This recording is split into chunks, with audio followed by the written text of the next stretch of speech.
हम बात कर रहे हैं सौरभ जोशी के बारे में। इनका जन्म 8 दिसंबर 1999 को कौसानी के एक छोटे से गांव में हुआ, जो डिस्ट्रिक्ट बागेश्वर उत्तराखंड में स्थित है।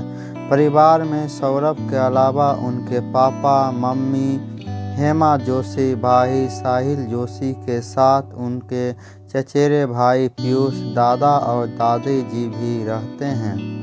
सन 1997 में उनके पापा काम की तलाश में दिल्ली आ गए थे, क्योंकि परिवार की स्थिति उतनी अच्छी नहीं थी। इसलिए उनके फादर दिन रात मजदूरी करके घर का खर्चा चलाया करते थे। दिल्ली में कुछ साल बिताने के बाद उनके फादर हरियाणा डिस्ट्रिक्ट में स्थित हांसी शहर में चले आए, जहां वह घरों में पीओपी का काम किया करते थे। परिवार का खर्चा चलाने के लिए उनके फादर ने दिन रात काम किया, लेकिन अपने बच्चों के लिए उन्होंने कोई कमी नहीं की। अनस्टेबल काम के चलते उनके फादर को कई बार घर बदलना पड़ा। करीब 9 घर बदलने के बाद फाइनली अपने किराएदार से उन्होंने मकान खरीद ही लिया, जिसके फलस्वरूप सौरभ ने अपने क्लास 12 तक 5 स्कूल बदल दिए थे। वह पढ़ने में एक एवरेज स्टूडेंट थे, इसलिए इंटरमीडिएट में मार्क्स उतने अच्छे नहीं आए, तो अब उन्हें अपने फ्यूचर की टेंशन सताने लगी। वह परेशान थे कि अब आगे क्या किया जाए। दोस्तों और रिश्तेदारों के सलाह के बाद उन्होंने ऑर्टिकेस्टर करने की सोची, इसलिए वह इसकी तैयारी करने के लिए दिल्ली चले गए। 1 साल के इस कोचिंग के दौरान उन्होंने काफ़ी कुछ सीखा, जैसे विजुअल रिप्रेजेंटेशन, प्रेस्पेक्टिव्स, डायनिंग और बहुत कुछ।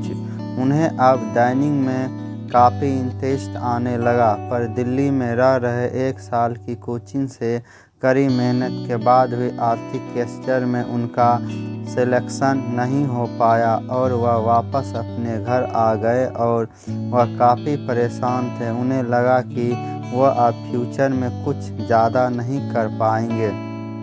यहाँ तक कि वह इतने हताश थे कि अब वह अपने फादर के साथ साइट पर जाकर पीओपी का काम तक करने लगे, लेकिन ड्राइंग के प्रति उनकी दीवानगी काफ़ी हद तक बढ़ चुकी थी, इसलिए वह खाली समय में ड्राइंग किया करते थे। YouTube journey. कहते हैं वक्त सबका बदलता है। बात है 2017 की, जब उनके एक भाई शुभम जोशी ने सौरभ के स्केच और ड्राइंग देखने के बाद सौरभ को सलाह दी कि तुम काफ़ी अच्छी ड्राइंग बनाते हो, तुम्हें इसे दुनिया को दिखाना चाहिए, इसलिए तुम यूट्यूब पर एक आर्ट चैनल बना लो। अपनी उस भाई की बात मानकर उन्होंने अपना पहला आर्ट से रिलेटेड चैनल क्रिएट किया, जहां 24 जुलाई 2017 को उन्होंने अपनी पहली वीडियो अपलोड की, जिसका टाइटल था drawing 200 note with colour pencil. अब वह धीरे धीरे करके एक से बढ़कर एक अपनी ड्राइंग की वीडियो अपलोड करने लगे और कई बार चैनल का नाम चेंज करने के बाद आखिरकार उन्होंने अपने चैनल का नाम सौरभ जोशी आर्ट रख लिया। समय के साथ साथ उन्हें यूट्यूब पर अपना कंटेंट क्रिएट करते हुए काफ़ी मज़ा आने लगा। वैसे वह यूट्यूब पर आने से पहले अपने फ़ोन से रैंडम वीडियो अपनी फैमिली के साथ बनाया करते थे, ताकि वह उन्हें एक याद की तरह सहेज कर रखे। इधर वह अपने ड्राइंग चैनल पर लगातार वीडियो डालने लगे, लेकिन 250 से 300 वीडियो डालने के बाद भी वह सिर्फ 3 के सब्सक्राइबर ही गेन कर पाए थे। एक हार्ड वर्किंग यूट्यूबर के लिए यह स्टेप काफ़ी फ्रस्ट्रेटिंग करने वाली बात थी, लेकिन उन्होंने हार नहीं मानी और अपने बढ़ते यूट्यूब एक्सपीरियंस के साथ वह ट्रेंडिंग टॉपिक के साथ वह स्केच बनाने लगे, जिनमें जिससे कई वीडियो वायरल भी हुई। अब वह अपने सब्सक्राइबर के डिमांड पर ड्राइंग के ट्यूटोरियल भी बनाने लगे, जिसके फलस्वरूप उनकी स्किल और भी ज़्यादा इन्होंने हो गई। वह अपनी फैमिली के साथ रैंडम वीडियो बनाया करते थे, इसलिए उन्होंने सोचा क्यों ना इन्हें अपने सब्सक्राइबर के साथ शेयर किया जाए। इसलिए फ्लाइंग बिस्ट से इंस्पायर होकर उन्होंने एक ब्लॉगिंग चैनल क्रिएट किया और ब्लॉग वीडियो अपलोड करना स्टार्ट कर दिया।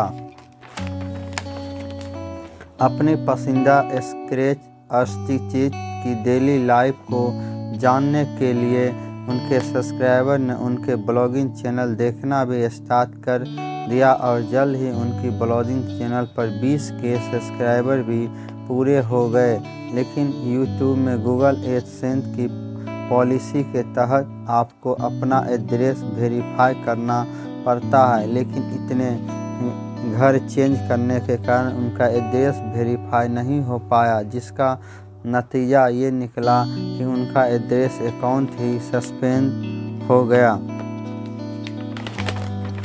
इसलिए उन्होंने फिर से अपना एक ब्लॉग चैनल क्रिएट किया। यूट्यूब के मोनेटाइजेशन के सारे स्टेप को क्लियर करने के बाद भी उनका एड्रेस फिर से वेरीफाई नहीं हो पाया और ये चैनल भी डीमोनेटाइजेशन हो गया। लेकिन कहते हैं ना, हार मत मानो, लगातार प्रयास करते रहो। इसीलिए सौरभ ने हार नहीं मानी और फाइनली उनकी तीसरी ब्लॉगिंग चैनल का एडसेंस अकाउंट मोनेटाइजेशन के लिए एक्टिव हो गया।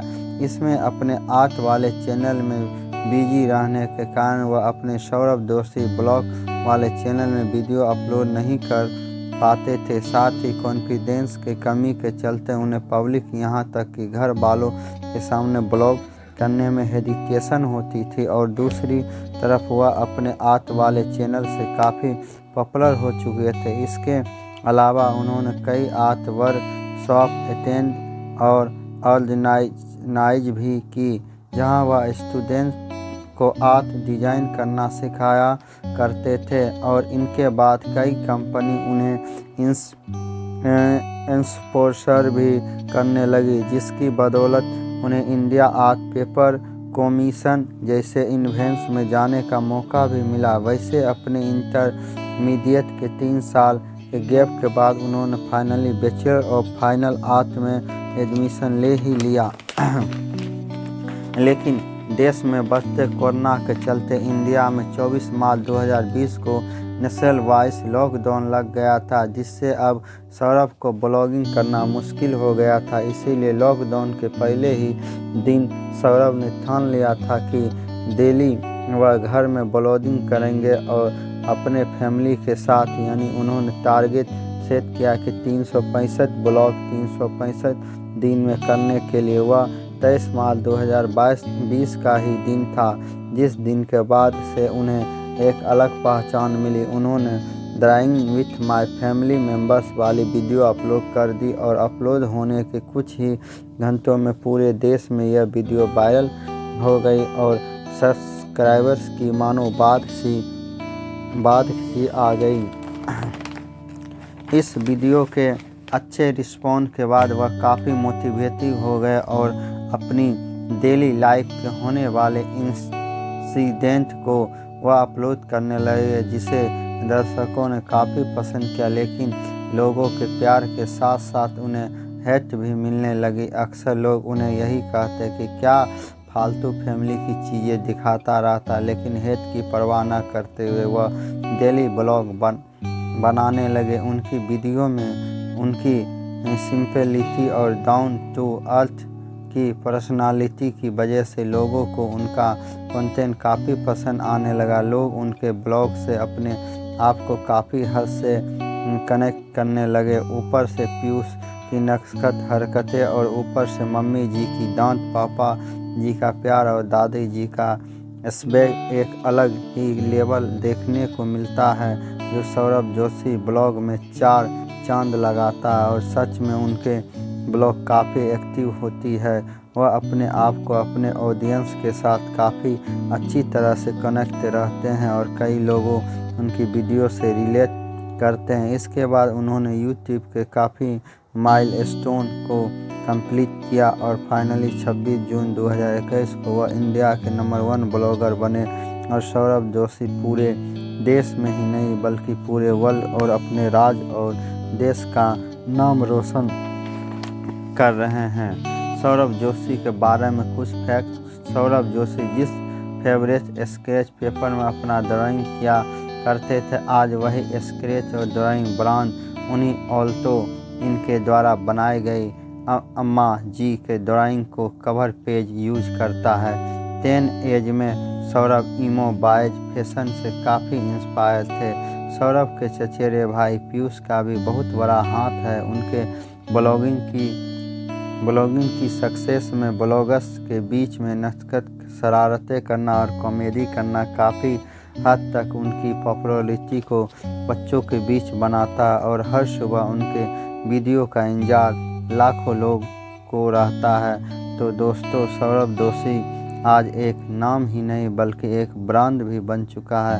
अपने डेडिकेशन और हार्ड वर्क कंसिस्टेंसी की वजह से आज ये इंडिया के नंबर 1 ब्लॉगर हैं। उन्होंने आज के समय के साथ कदम मिलाकर अपनी ये सक्सेस अचीव की है। उनकी वीडियो में झलकने वाला behaviour, down to earth personality, humbleness, simplicity, show off ना करना उन्हें सभी ब्लॉगर से अलग बनाता है। उनकी वीडियो को देखकर एक अपनापन सा फील होता है, कुछ ऐसा मानो वह हमसे कितना रिलेट करता है। लेकिन एक समय में उनके परिवार की हालत उतनी सही नहीं थी, वह रहने के लिए एक घर तक अफोर्ड कर सकें। लेकिन आज सौरभ की हुनर की वजह से उनका पूरा परिवार अच्छी तरह से अपना जीवन व्यापक व्यतीत कर रहा है। और इतनी छोटी सी उम्र में सौरभ इतना कैपेबल हैं कि अपने दम पर लग्जरी गाड़ी और मकान तक खरीद लिया है। वह कहते हैं कि जो मेरे मम्मी पापा का सपना है मैं उन्हें पूरा करूँगा। उनके पेरेंट्स की मुस्कान बताती है कि उनके बेटे ने उनका नाम कितना रोशन किया है। तो दोस्तों, जिस तरीके से हमारे माँ बाप राजकुमार या राजकुमारी की तरह पालते हैं, उसी तरह से हम सभी का फर्ज बनता है कि उनके बुढ़ापे में हम लोग उन्हें राजा और रानी की तरह रखें। धन्यवाद।